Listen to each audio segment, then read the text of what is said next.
2.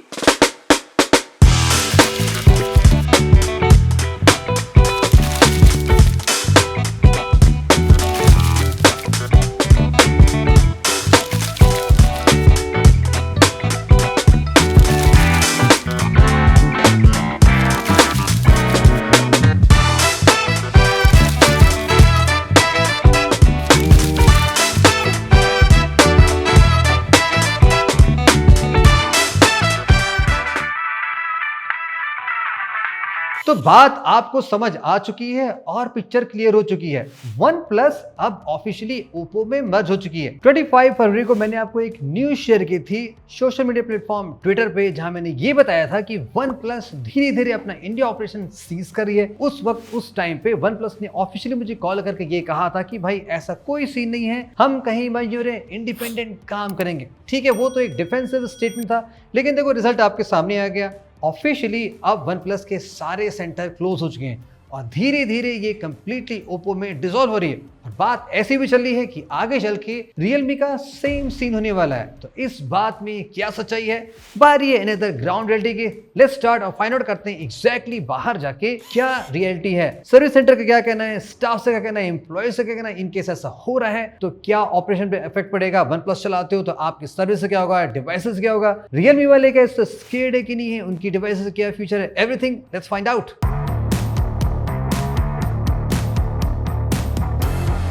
तो स्टार्ट करते हैं गाइस OnePlus से क्या सीन है। ऑलरेडी आप जानते हो सारे सर्विस सेंटर बंद हो चुके हैं।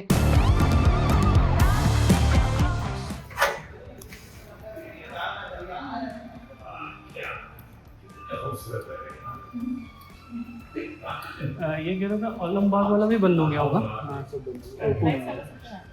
OnePlus के सारे सर्विस सेंटर बंद हो गए पूरे इंडिया। तो मैं वहीं आया था OnePlus का अपना डिवाइस रिपेयर कराने। अनफॉर्चुनेटली देखो अभी लोगो लगा है, सेंटर खुला है, लेकिन यहाँ पे सब रैपअप चल रहा है और सारी चीज़ें पैक हो रही हैं। तो या देखते हैं। और ओप्पो में क्या सीन है, तो अभी मैं जाऊँगा ओप्पो में नेक्स्ट डे, वहाँ जाके हम ट्राई करते हैं क्या ओप्पो का OnePlus का ओप्पो में क्या सीन चल रहा है, वो सब नहीं है। तो आपको नेक्स्ट डे ओप्पो में चल के बताता हूँ। तो डेफिनेटली आपके पास ऑप्शन नहीं है, तो अकॉर्डिंग टू OnePlus आपको ओप्पो के सर्विस सेंटर में जाना पड़ेगा। तो हम भी अपनी OnePlus Nord C6 लेके चले गए, उसको इंटेंशनली जानबूझ के डैमेज करके। अब हम आ गए गाइस ओप्पो के सर्विस सेंटर, जहाँ पे हमें OnePlus का फ़ोन रिपेयर कराना है। देखते हैं OnePlus की पॉलिसी क्या है, क्या ओप्पो पे वैसे ही स्मूथली चलता है जैसे कि OnePlus में चलता था, यहाँ पे कुछ अलग प्रोसीजर करेंगे, क्या हिसाब करेंगे। तो OnePlus का जो केयर प्रोग्राम वैलिड है, क्या सीन है, क्या प्रोसेस है, वो समझाते हैं। सामने रहा OnePlus Nord C6, of course इसका बैक भी सब ओके है। आई मीन टूटा है, मतलब प्लास्टिक है बट स्क्रैचेज हैं। डिस्प्ले ओके है, सो डिस्प्ले हम ओके रिपेयर कराने के लिए, बिकॉज भाई रिपेयर करते करते थोड़ी ज़्यादा बातचीत हो जाती है, स्टाफ वाले थोड़े फ्रेंडली हो जाते हैं, तो वो बता सकते हैं। तो वहाँ जाके हमने कुछ और काम किया, ओप्पो के ऑपरेशन मैनेजर से बात करने की कोशिश की और कुछ क्वेश्चन पूछे। सो गाइस अभी मैं आया हूँ ओप्पो के एक ऑथराइज सर्विस सेंटर पे, जहाँ पे अब OnePlus का ऑपरेशन स्टार्ट हो चुका है। तो मैं 2-3 क्वेश्चन पूछता हूँ यहाँ के ऑपरेशन इंचार्ज से कि बेसिकली अब OnePlus और ओप्पो में क्या सीन है। तो जस्ट मैं 3 क्वेश्चन स्ट्रेट आस्क करता हूँ। मेरे साथ श्वेता है जो कि ओप्पो की ऑपरेशन इंचार्ज हैंडल करती हैं। तो श्वेता, फर्स्ट क्वेश्चन, जो OnePlus की सारी चीज़ें थी अब चूँकि ओप्पो में आ गई हैं, तो OnePlus के यूज़र्स को सब कुछ वही मिलेगा जो पहले था कि कुछ यहाँ पे कम या एक्स्ट्रा कुछ ऐड होगा? हेलो सौरभ जी, OnePlus मर्ज होने से ऐसा कुछ भी नहीं है कि OnePlus के रिगार्डिंग जो भी सर्विसेज या जो भी पॉलिसीज OnePlus की कंपनी दे रही थी उसमें कुछ भी चेंजेस आए, ऐसा कुछ एग्जैक्टली सेम है। जैसे कि किसी ने चेंज हुआ है, आपको वो सारी सर्विसेज हम देंगे, ओप्पो देंगे। जैसे कि किसी ने OnePlus केयर बाय किया या एक्सटेंडेड वारंटी ली या जो नॉर्मल सर्विस होता है सब वही होगा, सेम चार्ज सेम प्राइसेस, कुछ नहीं, वही उतनी वारंटी है। हाँ, और जो भी LOD की आपकी पॉलिसीज चल रही थी वो सब सेम है, बस ब्रांड अलग है कि OnePlus की जगह ओप्पो। ठीक। और सबसे बिग क्वेश्चन था कि जो लाइफ टाइम वारंटी का OnePlus का स्टार्ट हुआ था ग्रीन लाइन का, वो लाइफ टाइम रहेगा OnePlus यूजर्स के लिए पक्का? ठीक है, विद सेम कंडीशन की जैसे कभी कुछ होता है कि हाँ वो रिप्लेसमेंट देते हैं या कुछ रिप्लेसमेंट डिवाइस या कुछ एक्सचेंज टोकन जो भी देते हैं वो सब चलेगा ना, जो था सब चलेगा, सब same चलेगा। as it is।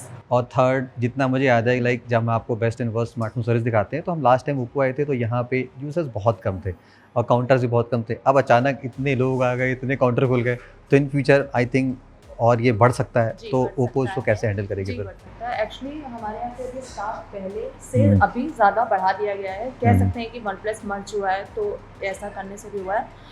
इवन हम ये भी प्लान कर रहे हैं कि हम एक और सर्विस सेंटर या एक से ज़्यादा भी लखनऊ में और ओपन करें। और सिटीज़ में भी ऐसा ही होगा तो नया ओपन होगा? हाँ, सब हाँ, होगा। बिल्कुल बिल्कुल। ठीक है। वन प्लस मर्जर होने से हम और सर्विस सेंटर ज़रूर एक्सपेंड करेंगे। तो इन शॉर्ट में वन प्लस चला रहे हो तो कोई दिक्कत नहीं होगी, आप चलाते रहो। हाँ, Apple आप को साइड से handle फ़ोन बाय करें। करिए और आराम से बाय करिए, टेंशन फ्री होकर बाय करिए। उसकी सारी सर्विसेज आपको ओप्पो के हर एक सर्विस सेंटर पे ठीक है। एज अ टीज ही मिलेंगी, कोई भी चेंजेस नहीं। लेट्स सी फ्यूचर में वो तो हम देखेंगे, लेकिन फिलहाल आई होप सो कि सारी चीज़ें वैसे लेंगे जैसे पहले चली। जी। Thank you. आपने डायरेक्ट क्वेश्चन सुन लिया जो 3 सबसे इंपॉर्टेंट थे कि सर्विस का रूल क्या है, एग्जैक्टली वही है जो ओप्पो में प्ले होता है, वन प्लस में सब आपको सेम मिलेगा। Life time green line warranty, pink line warranty वो अभी भी ओप्पो कवर कर रही है। थर्ड, सेंटर का देखो आप कुछ और चीज़ बताता हूँ जो मुझे बताया गया ऑन विदाउट कैमरा, मतलब ऑन कैमरा भी नहीं, कि अब यहाँ पे कुछ और सेंटर खोले जाएंगे और सेंटर में भी कुछ मेजर ओवरहॉल करने वाली ओप्पो। जैसे कि अभी जो राइट नाउ देखोगे तो ओप्पो की जो थीम है थोड़ी सी वाइट और वुडन टच में ज़्यादा, आई मीन सिल्वर ज़्यादा कह सकते हो, सिल्वर वुडन टच में। तो आगे चल के भाई गोल्डन कलर की यहाँ पे थीम बनाई जाएगी, कुछ न्यू फर्नीचर्स होंगे, तो वो सारी R&D चलती रहेगी बिकॉज थोड़ा और प्रीमियम एक्सपीरियंस देने की कोशिश कर रही है। प्लस नए सेंटर भी खुलेंगे। प्लस मैंने ये भी नोटिस किया कि क्राउड भाई कुछ ज़्यादा ही आ गई थी। पहले जितनी बार भी हम ओप्पो गए भाई वहाँ भीड़ नहीं होती थी, जो भी रीज़न है फ़ोन्स में प्रॉब्लम नहीं आती है या उतने ज़्यादा फ़ोन है नहीं। भाई देखो मार्केट शेयर में तो ज़्यादा है लेकिन वहाँ पे हमें कभी भी दिखाई नहीं पड़ी, लेकिन इस बार पहली बार ज़बरदस्त तरीके से भीड़ दिखाई पड़ी और वन प्लस के बहुत सारे लोग आए थे। और हमने एक तो कस्टमर देखा भी, आई बिलीव वन प्लस 11 था जिसमें ग्रीन लाइन थी और वो रिपेयर हो भी रहा था। ज़्यादा मैंने पूछताछ की नहीं, लेकिन हमें कुछ फ़ोन्स दिखाई पड़े थे जो कि पुराना फ़ोन है तो हो सकता है ब्रांड लाइफ टाइम वारंटी वाली इश्यूज़ में फिक्स कर रही होगी। ये सारी चीज़ें, हाँ कुछ बातें हम पूछना भूल गए, उसके लिए आगे आपको बताएंगे। जैसे कि ओप्पो कुछ अदर फ्री सर्विस ऑफर करती है, वन प्लस में क्या सीन है कि नहीं, बिकॉज वन प्लस ऐसा कुछ नहीं ऑफर करती थी, तो शायद फ्यूचर में वो भी चीज़ें कुछ ऐड ऑन हो जाए, वो हम चेकआउट कर लेंगे। प्लस जो इनका वन प्लस केयर है वो चलता है, ओप्पो केयर का आई डोंट थिंक कुछ आता है, तो क्या फ्यूचर में Oppo one plus care combine होगा, वो सारी बातें हमको फ्यूचर में एड्रेस कर देंगे। तो फिलहाल भाई अभी यही समझ में आ रहा है, वन प्लस के फ़ोन देखो चलते रहेंगे, ओप्पो में प्रॉपर हैंडल होते रहेंगे, लेकिन जो मेरा प्रेडिक्शन, जो मेरे इंटरनल सोर्सेज कहते हैं कि आगे चल के वन प्लस के फ्लैगशिप लेवल फोन शायद इंडिया में हम बहुत कब आएंगे। मोस्टली बजट फोन, नॉट अभी जो रिसेंटली एन सीरीज है, ऐसे आपको फोन ज्यादा दिखाई पड़ेंगे, not the pro one plus के जो फोन आते थे, अब वो शायद इंडिया में नहीं आने वाले हैं। वैसे बाय द वे, जैसे one plus life time green line का देखती है, तो क्या ओप्पो भी ऐसा कुछ इंट्रोड्यूस करेगी कि भाई ओप्पो में ग्रीन लाइन आई तो होगी नहीं? कि वैसे देखो ओप्पो का इतना हाईलाइट हुआ नहीं है, वन प्लस में इशू ज़्यादा आई थी, तो मे भी फ्यूचर में शायद ये चीज़ ओप्पो में भी कवर हो सकती है, तो कुछ फ़ायदा भी हो सकता है ओप्पो का इससे, वो तो फ्यूचर में हमें पता चल जाएगा। अब आ जाते हैं रियलमी पे, इनका क्या सीन चला, क्या रियलमी भी वैसे ही बहुत जल्दी मर्ज होने वाली है जैसे कि वन प्लस हुई है? तो देखो इसके लिए मैंने 2 चीज़ें की। पहले मैं खुद रियलमी के एक नए सर्विस सेंटर पे गया जो कि अभी जस्ट कुछ महीने पहले ही खुला है, और आपको एक बात और बता दूं, लखनऊ में 2 नए सेंटर खुले हैं और वो रियलमी के खुद के हैं। ये बात मुझे रियलमी वालों ने खुद बताई जब मैं उनके सेंटर पे गया था। कब खुला ये सेंटर? पहली बार देख रहे हैं? पिछले साल? अच्छा, और कितने सेंटर आपके हैं रियलमी के? 2 सेंटर और भी हैं यहाँ पे ये गंज में कहाँ पे? गंज में सर ये श्री राम कुमार प्लाजा है। तो वो ऑथराइज्ड है कि ऐसा ही है? मतलब ऐसा ही होगा वो भी? कब खुला वो? सर अभी 3-4 महीने पहले खुला है। सब नए नए खुल रहे हैं अभी, अचानक बहुत नए नए सेंटर खुल रहे हैं, ऐसा क्या? पहले सिविल हॉस्पिटल मैं जो जानता मैं फैजाबाद रोड पे जाता था लेखराज पे, वहाँ मैं कराता था अभी तक, वो तो बहुत पुराना है, शॉमी के साथ शेयर पे चल रहा है। तो वो सेंटर भाई देखो वहाँ पे सेल सर्विस दोनों होती है, और मैंने ये भी नोटिस किया भाई स्टाफ का बिहेवियर काफ़ी चेंज हो गया है, बहुत टू मच पोलाइट और रिस्पेक्टेड लग रहा था। Thank you. मस्त चले यार पानी। सर आप आ जाइए, आपको मैम चेक करके ये बात में रियलमी की भाई तारीफ करनी पड़ेगी। तो सेंटर वालों से को मैंने पूछने की काफ़ी कोशिश की कि भाई क्या सीन है, क्या सीन है, तो कुछ उन्होंने ऐसा बताया कि हाँ ऐसा हमारे पास कुछ आया है, जो कंफर्म तो नहीं कह सकते, लेकिन सुनने में ऐसा है कि सुनने में आ रहा है सब मर्ज हो रहा है, मिक्स हो रहा है, वन प्लस का बंद हो गया सब, अभी तो नहीं, तो रियलमी का नहीं बंद होने वाला है? रियलमी का तो अभी नहीं है, हाँ हो सकता है इन फ्यूचर ये भी प्लान है। तो इतना पैसा डाल रहे हैं तो उसका क्या मतलब फिर? अभी तो ऐसा कुछ ऑफिशियल अनाउंसमेंट नहीं है। हाँ वन प्लस का वैसे सुना था, लेकिन अब 6 महीने बाद बंद हो गया, सबने कहा, लोग कह रहे थे नहीं नहीं नहीं बंद हो गया, इंटरनल चीजें रहती हैं सब, तो आप लोग को लग रहा है कि बंद हो सकता है आगे चल के अभी तो नहीं है सब कुछ ऐसा, अगले साल तक? मे बी सर 2027 अभी नेक्स्ट ईयर तक, होपफुली जुलाई अगस्त तक, ऐसा कोई सीन अभी नहीं है। और अभी कुछ और सीक्रेट बातें मैं आपको आगे बताता हूँ। और उसके अलावा जो मर्जर होने का तरीका है उसमें लेट इसलिए हो रहा है बिकॉज रियलमी का प्रोसेस थोड़ा कॉम्प्लेक्स ज़्यादा कंपेयर टू वन प्लस के। अब ये बात मुझे कैसे पता चली?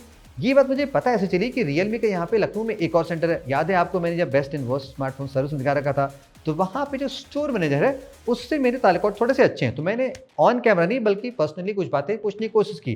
तो मैं आपको कुछ बातें शेयर करता हूँ जो मुझे पता चला। खबर आ रही थी कि रियलमी के सब बंद हो रहा है, तुमने क्या क्रॉस चेक कर लिया आपसे, बंद तो नहीं हो गया? नहीं नहीं सर, आप विजिट करिए, कोई इशू नहीं है। रियलमी नहीं जैसे- बंद हो रहा, ओप्पो वन प्लस बंद हो गया। तो रियलमी के सेंटर नहीं बंद हो रहे हैं? नहीं नहीं, रियलमी नहीं बंद हो रहा है। सबसे पहला ये जो मजर का था ये रियलमी का होने वाला था। इन लोगों को भी डेडलाइन मिली थी कुछ महीने की, 2-3 महीने की डेडलाइन इनको मिली गई थी, दी गई थी। लेकिन हुआ क्या कि मुश्किल है सर ना। 1 साल का टाइमिंग बढ़ गई है हम लोग की। ये 2 महीने अराउंड और था, फिर उसके बाद अभी हमारे पास मतलब मेल आ ये गई। अगस्त सितंबर तक था, आपके सितंबर तक बंद करना है, ऐसा कुछ था? हाँ, फिर मेल आ गई थी कि अब अभी आपका रियलमी का जो ब्रांड है वो आपका ये इस ईयर और अगले साल के मतलब हाफ ईयरली तक चलेगा। जो मुझे बताया गया कि रियलमी में थोड़ा सा सिस्टम कॉम्प्लेक्स है। अब है क्या कि हर ब्रांड का कुछ वे ऑफ वर्किंग रूल होता है, कुछ प्रोटोकॉल्स, प्रोटोटाइप, R&D स्टफ बनाए जाते हैं। सर इसकी मार्केटिंग ज्यादा हो गई है, प्लस हमारे पास जो कस्टमर वर्किंग है वो ज्यादा है, ओप्पो वन प्लस से ज्यादा है अच्छा, रियलमी का? जी। और अब इनको मर्ज करने में मैक्स टू मैक्स 1 साल या 1.5 साल लगेगा। रियलमी को उसमें ओप्पो में? ओप्पो में। और इनके पास स्टाफ ही इतना नहीं है कि इतनी सर्विस इकट्ठा अकेले दे पाए। अब वन प्लस में क्या है, थोड़ा सिंपल है, क्योंकि ऑफलाइन प्रेजेंस काफ़ी टाइम से नहीं था तो यहाँ पे मजर ईजी हो गया। लेकिन रियलमी में क्या है कि इंटरनल प्रोसेसिंग काफ़ी टाइम लेती है और इनके ऑफलाइन प्रेजेंस ज़्यादा भी हैं, कस्टमर बेस भी थोड़े ज़्यादा हैं, तो शायद इसीलिए ये डिले एक्सटेंड करके नेक्स्ट ईयर तक 1 साल के लिए बढ़ाया गया है। हो सकता है अगर मर्जर होना है तो नेक्स्ट ईयर जाके जुलाई अगस्त के आसपास शायद रियलमी भी आपके ओप्पो में एब्जॉर्ब हो सकती है। अगेन दैट डिपेंड्स कि ये जो करंट प्रोसेस कितना स्मूथली हो गया, और अगर रियलमी में भाई अभी भी चीज़ें सही चल रही हैं, हो सकता है मर्जर ना भी हो। देखो रीज़न बहुत सिंपल है, वो इसलिए कि अब जैसे देखो आपने देखा रिसेंटली ओप्पो में जैसे ही वन प्लस मर्ज हुआ तो अचानक कितने ज़्यादा कस्टमर नए आ गए। तो उसको हैंडल करने के लिए भाई देखो पहले तो सर्विस सेंटर को बड़ा बनाना पड़ता है, क्योंकि जो नंबर ऑफ डेस्क होते हैं अटेंड करने के वो थोड़े कम होते हैं, फिक्स होते हैं। आप उसको बढ़ा नहीं सकते बिना बात के। वहाँ पे देखो अगर गर्मा गर्मी क्योस बढ़ता है तो लोगों को थोड़ा लगता है भाई ये तो हैंडल कर ही नहीं पाते हैं। तो हो सकता है मे बी 1-2 साल में आगे चल के कुछ और नए सेंटर खुल जाएँ, बड़े हो जाएँ, जब कैपेसिटी बढ़ जाएगी तब शायद प्रॉपर टाइम लगेगा ओप्पो को कि भाई चलो ठीक है अब हमारे पास इतना हिसाब हो गया, अब रियलमी वालों को भी अपने साथ बैठा लेते हैं। तो ये पॉसिबिलिटी है राइट नाउ। तो अभी मुझे लगता है रियलमी का कोई मर्जर नहीं हो रहा है। बात ये चल रही है भाई सॉफ्टवेयर भी आगे चल के मर्ज होने वाला है, तो इसकी देखो पूरी संभावना, इसमें कोई डिनाई नहीं है। जैसे कि 2021 में आपने देखा ऑक्सीनेस और कलरओएस मर्ज हो गए, तो अब जो वन प्लस का सॉफ्टवेयर था वो मोर और लेस सेम था जो कि आपका कलरओएस में था, और जो बहुत सारे फीचर थे ऑक्सीनेस के जैसे कि एओडी, वॉलपेपर, वो सब ऑलरेडी ओप्पो में जा चुके थे। अब रियलमी UI का क्या सीन है, बेसिकली ये भी प्योर कलरलेस है, लेकिन बेसिकली बजट फ्रेंडली डिवाइसेस के लिए ज़्यादा बना है, जिसमें थोड़े आपको ज़्यादा ब्लोटवेयर और एड्स मिलते हैं और उतना फास्ट परफॉर्मेंस नहीं देता है जितना कि आपका ऑक्सीनोएस देता है। तो अब है क्या कि सेम सॉफ्टवेयर पे पेरेंट कंपनी सेम है, कोड बेस सेम है, उस पर 3 डिफरेंट ब्रांच बनाए गए हैं और सब में अलग अलग एम्प्लॉयज सेम तरह का काम कर रहे हैं। तो कॉर्पोरेट रीस्ट्रक्चरिंग में और कॉस्ट सेविंग के लिए डेफिनेटली चीज की जाती है। ट्विटर में भाई मस्त साहब ने कितने लोगों को निकाल दिया, कम लोगों से ट्विटर चला दिया, तो वो वाला चीजें भाई पैसे बचाने, प्रॉफिटेबल होना है, ये वाली चीजें करनी पड़ती हैं। तो देखो भाई मेरे नज़र में ये जो किया जा रहा है ये कुछ बैड नहीं है। इवेंचुअली आपको डिवाइस मिलनी है, वो कैसे चलती है वो इंपॉर्टेंट है, डिवाइस के स्पेक्स क्या हैं, फीचर क्या इंपॉर्टेंट है। बाकी जब इन चीज़ों की नीड तब पड़ती है, आपके फ़ोन में कुछ इशू आती तब आप सर्विस सेंटर जाते हो। एज लॉन्ग एज जो पेरेंट ब्रांड अगर आपको सारे सर्विसेज सही दे रही है तो उसमें कोई इशू होने वाली नहीं।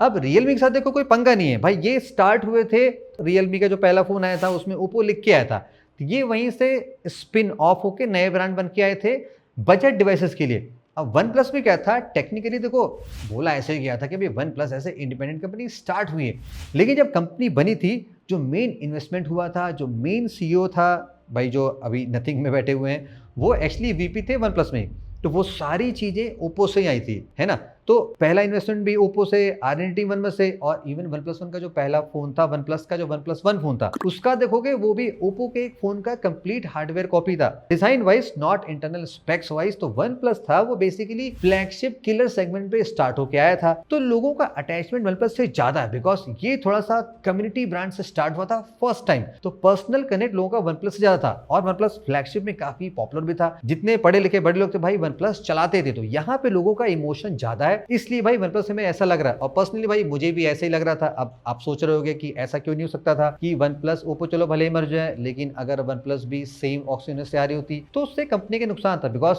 ऑक्सीजन इतना अच्छा था कि लोग कलर OS नहीं चलाते, लोगों को भाई परफॉर्मेंस अच्छी लगती है, कम दाम में वो यहाँ मिलती, और यहाँ से इनका लॉस होता बिकॉज एड नहीं आ पाता, एप्स नहीं आ पाते। इस वजह से भाई ये वाला मसला खत्म किया गया। तो ये रही स्टोरी, और आई थिंक ये हो सकता है ऐसे इंप्लीमेंट हो। आपके हिसाब से क्या लगता है भाई, क्यों किया गया, या सही है गलत है, क्या वन प्लस प्रेफर करोगे नहीं करोगे, अपनी राय कमेंट में शेयर कर सकते हो। वहां पे भाई बातें करने में बहुत मजा आती है। Hope you like this video, see you in the next one.